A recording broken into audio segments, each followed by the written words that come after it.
Hi, my name is Björn Siegert, and I gave this talk at Siggraph 2018 in Vancouver. My main responsibilities were lighting and rendering of the Death Bridge and the horse character. So what is Trollbridge? Trollbridge is a fan film based on a short novel by Discworld creator and author Terry Pratchett. And about 15 years ago, these two Australian filmmakers on the right, Daniel Knight the director and Aaron Morris the producer, thought this would be a great idea for a movie project. So they went out and crowdfunded the entire movie, and then reached out to volunteers doing the effects work. And they found quite a mix.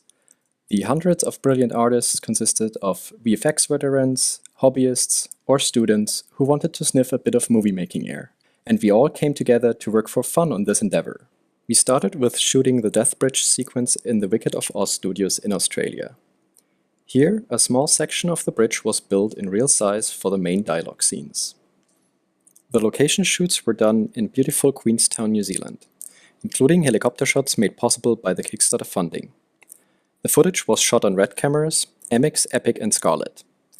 The shooting resolution was 4K, but for better handling and post-production we downsized our footage to 2K.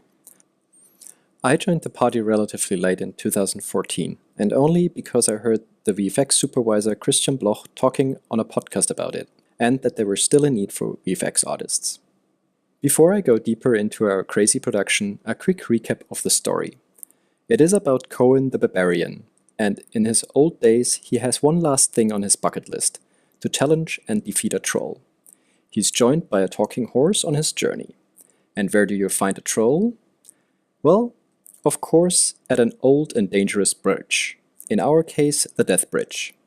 And the troll which is living here is called Mika. A really fierce and angry looking one, at least on the outside. How the rest unfolds, that I leave to you when you have the chance to watch the movie. Trollbridge was by far no ordinary production, and we had several challenges to overcome. With around 300 VFX shots, the effort which went into it was immense.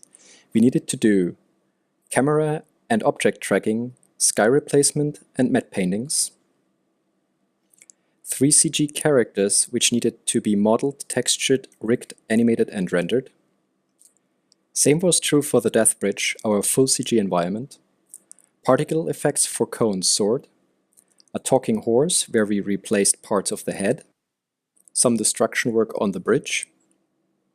And interaction effects like snow, dust and footprints. All our workforce was based on volunteers. Here's the question how to motivate your artist to work as fast as possible and hold deadlines. Most of the time you need to solve problems on your own and make it just work. Then every artist worked on their own hardware at their disposal. This made scene size and compute power critical and caused sometimes problems transferring scenes, for example with special plugins. Which brings me to the next point, that artists bring in different software or plugins and you need to try to keep your workflow consistent. For people who don't have any licenses but want still to contribute, you need to figure out how to get licenses for them. And where can you render all those shots? Probably not on local machines, right? Most importantly, how do you keep your team together and how do you communicate with them when they are all spread around the world? This we managed by having a Skype group chat called the Water Cooler. This was the fastest way to get answers or help for general issues. Or just to do a rant about software package X or Y. For more detailed discussions, we had Skype video calls, like for dailies, or to come up with a plan of attack for tricky shots. But our savior was Shotgun, and it became our central hub to track progress and give feedback. And funny enough, it acted as a great motivation because you could see all the new work coming in from other artists. Speaking of artists, keeping your people motivated on such a long-running project is hard, and personal lives and preferences change. This meant to monitor in which fields we needed new help and figure out how to find it. With that, it was really important to keep track of all the different workflows and tools people introduced. And a big shout out to Aaron and Blochy who managed to be on top of things here. As you might notice in the graph, we did pretty well with a growing and stable number of artists at the end. Assets were the other big topic to manage. Over the course of this project, they changed quite a lot and went through many different hands. Like the Death Bridge looked like this a couple of years back. and transformed into this. And there are multiple assets which need to be managed. So we used a good pipeline and an asset management system, right? Well, not quite. We used a file system for it, and of course it caused some hiccups. So why did we do it that way? First, we didn't know better. And remember, it was 10 years ago when we started post-production, and asset management systems weren't really a mainstream back then. Second, you need to have at least one pipeline developer around who maintains and supports it, which is kind of impossible if you depend on volunteers. And third, you need to host the infrastructure, and this becomes hard if your funding is limited. Instead, we went for a solution with Dropbox, because it's very accessible and easy to use. And it comes with a version history which came in handy once or twice at least. We had a project file structure with all the shots and their plates, consisting of originals, undistorted, and proxies. In addition, there were the CG renders and matte paintings. In a separate structure, we kept all 3D assets together with their textures, grooming files, and animation bakes. We did, however, a bit of versioning with the help of Shotgun. We separated the working files from the assets, and this allowed the artist to upload the current working scene as attachment to a new version. This was done, for example, for camera tracking, lighting setups, or compositing. This helped us to pin the progress of each shot to the scene files and enabled us to go back to an older version if we needed to. How does a pipeline for one then look like? Since we had no pipeline developer team, everyone needs to use tools out of the box as much as possible. File and group naming is always an issue, so we tried to define and enforce naming conventions manually, which worked most of the time.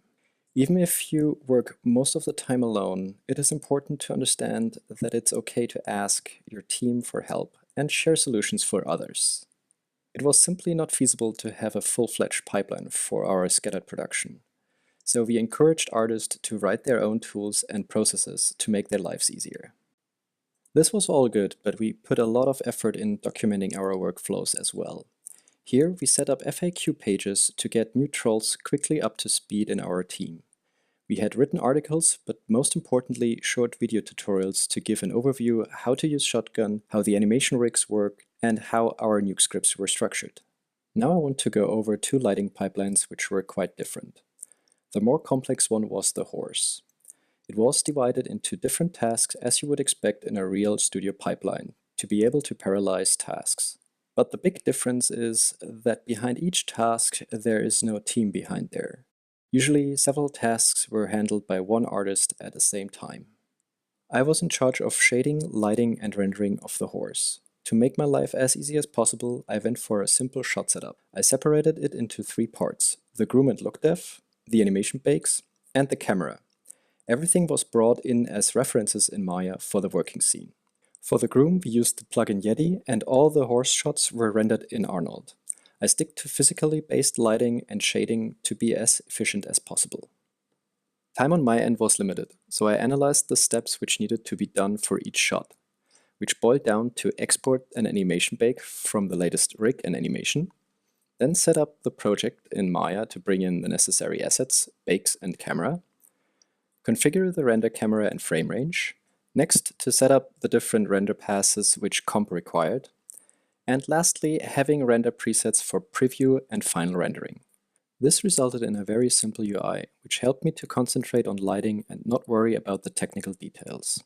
The Death Bridge was a much simpler setup, since it was a static asset. Here, we only referenced the bridge asset into our lighting scenes, and we tried to pack similar cameras together so we could share the lighting.